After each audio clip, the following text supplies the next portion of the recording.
Baiklah, kembali lagi bersama saya Andrianto Gideon Gulo dengan NIM 18230006. Seperti biasa, saya akan mengerjakan tugas dari seminar akuntansi, yaitu mempresentasikan sebuah artikel. Tema pada minggu ini yaitu Accounting Choice. Judul dari artikel yang saya ambil yaitu Pilihan Akuntansi di Perusahaan Bermasalah. Seperti biasa, 5 hal dalam penelitian yaitu pembahasan teori, kasus yang dibahas, objek atau sampel penelitian, teknis analisis data, dan hasil penelitian. Yang pertama yaitu pembahasan teori. Pengurangan dividen dipaksa oleh mengikat perjanjian utang memiliki insentif untuk secara berbeda meningkatkan pendapatan di tahun-tahun sebelumnya, upaya untuk menunda atau menghindari pengurangan wajib. Masalah yang signifikan dalam menguji prediksi ini adalah sulit untuk mengetahui di mana manajemen laba tersebut akan terjadi.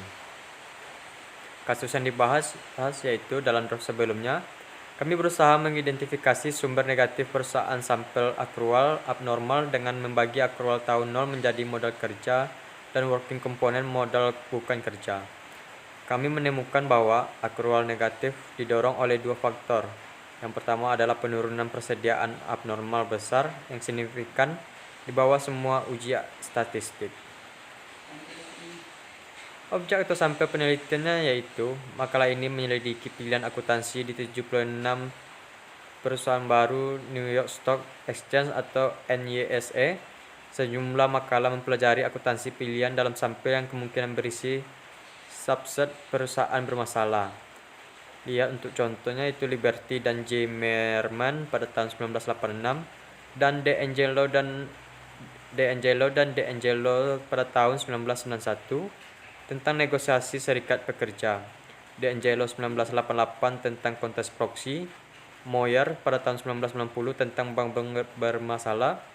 Haley dan Pelepu pada 1990 tentang perusahaan yang hampir melanggar utang close kendala. Sweeney 1991 dan Devon dan Giambalvo pada tahun 1994 pada perusahaan di default Porcio pada tahun 1993 tentang perubahan manajemen Monitucular Jones 1991 tentang perusahaan mencari bantuan impor pemerintah dan Petroni pada tahun 1992 pada perusahaan asuransi bermasalah.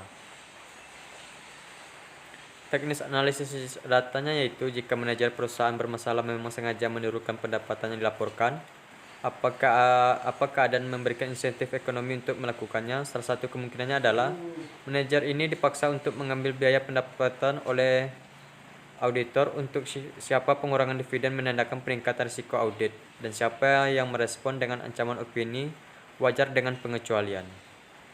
Hasil dari penelitian yaitu makalah ini menemukan bahwa pilihan akuntansi yang dibuat oleh 76 manajer bermasalah perusahaan terutama mencerminkan pengakuan kesulitan keuangan perusahaan mereka daripada upaya sistematis untuk menggelembungkan pendapatan untuk menghindari pelanggaran perjanjian utang atau untuk sebaliknya menggambarkan perusahaan sebagai kurang bermasalah.